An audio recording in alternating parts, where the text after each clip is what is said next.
신이 사랑한 예수, 오늘은 49강입니다. 기다림과 찾아 나섬, 자비의 주제를 계속 말씀드립니다. 루카복음 15장에서 자비의 전형을 볼 수가 있죠. 작은 아들이 아버지 집으로 돌아온 것은 주로 구약 성경에서 말하는 회개, 곧 행동의 변화를 보여줍니다. 참으로 자비하신 아버지는 그가 아직도 멀리 떨어져 있을 때 그를 보고 싶고 가엾은 마음이 들어 달려가 아들의 목을 껴안고 입을 맞춥니다. 그리고 아버지는 종들에게 이릅니다. 루카복음 15장 22절에서 24절. 어서 가장 좋은 옷을 가져다 입히고 손에 반지를 끼우고 발에 신발을 신겨주어라. 그리고 살찐 송아지를 끌어다가 잡아라. 먹고 즐기자. 나의 이 아들은 죽었다가 다시 살아났고 내가 잃었다가 도로 찾았다.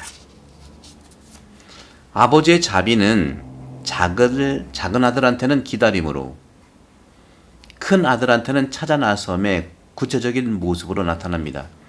좀 재미있지 않습니까? 집을 나간 아들한테는 막 쫓아나가서 찾으려고 광고를 내는 게 아니고, 자기랑 같이 있지만 나가지 않은 큰아들은 자꾸 찾아 나서는 거예요. 이것도 우리에게 영감을 주는 상당히 중요한 자비의 모습입니다. 자기 발로 자기 자신을 찾아가지고 나간 그 작은 아들에 대해서는 스스로 깨닫고 돌아올 수 있도록 기다려주는 거예요. 기다림의 자비. 또 함께 있기 때문에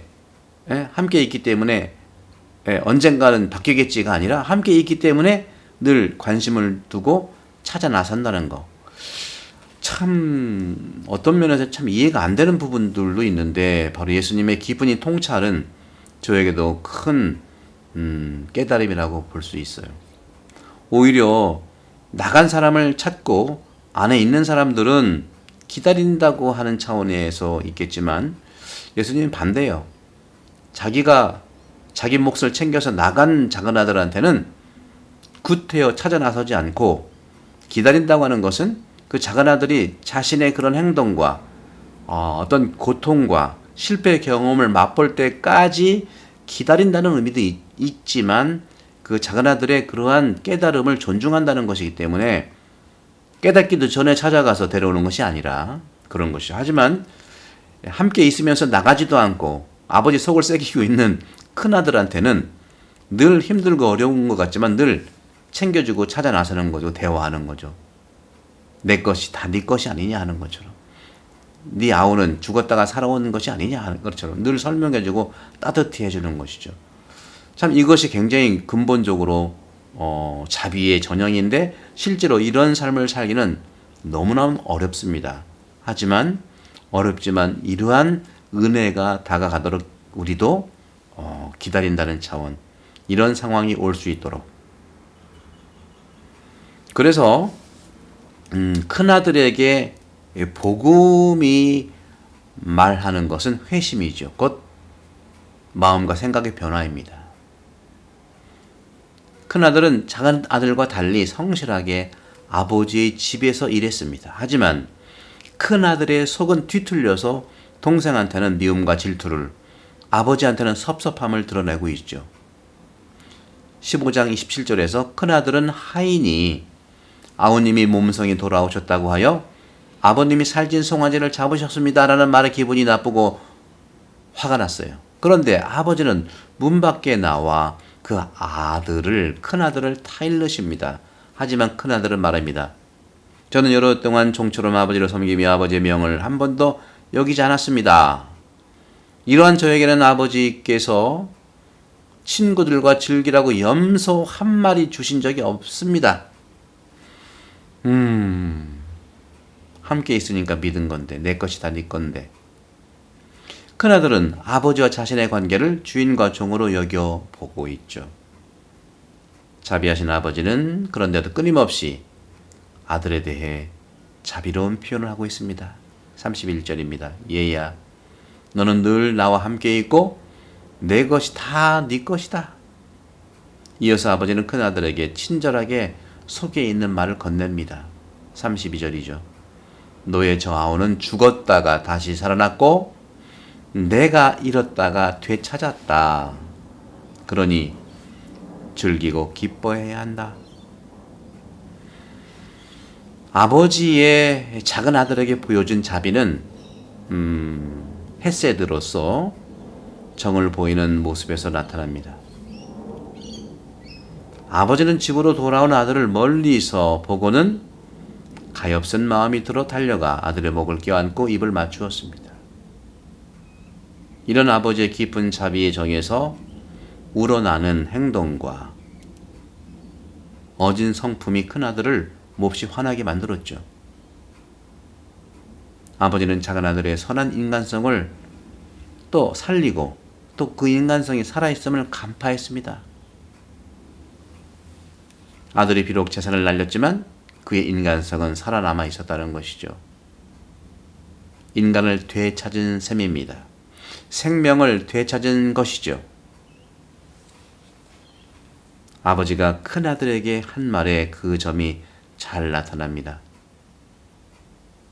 그리스도께서 되찾은 아들의 비유에서 보여준 자비는 신약 성경에서 아가페, 곧 내면의 사랑을 잘 보여줍니다.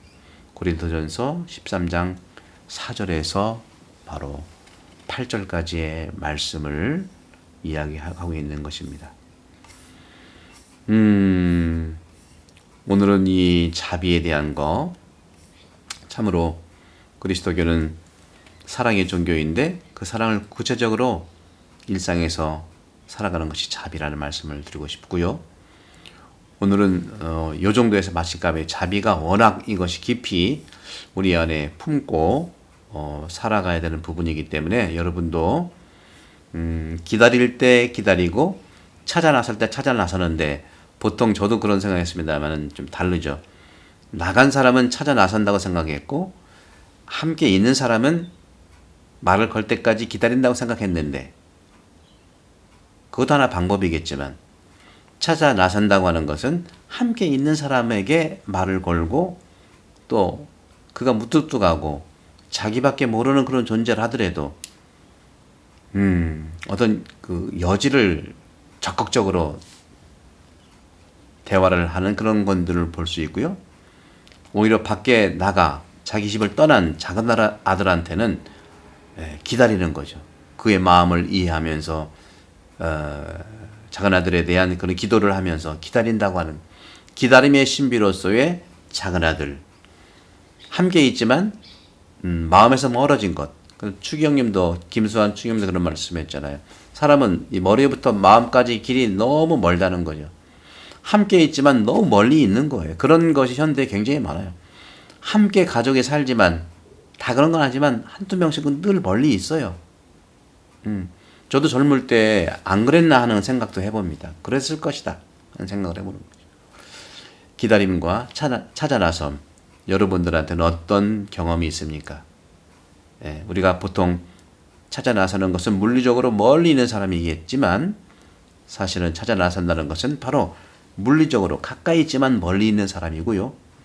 기다린다고 하는 것은 멀리 떠났지만 그 사람을 이해하고 그분이 깨달을 수 있어서 기도하면서 늘 기다려주고 하는 것이죠. 무소식이 희소식이라는 말도 없지 않아 있지 않겠습니까?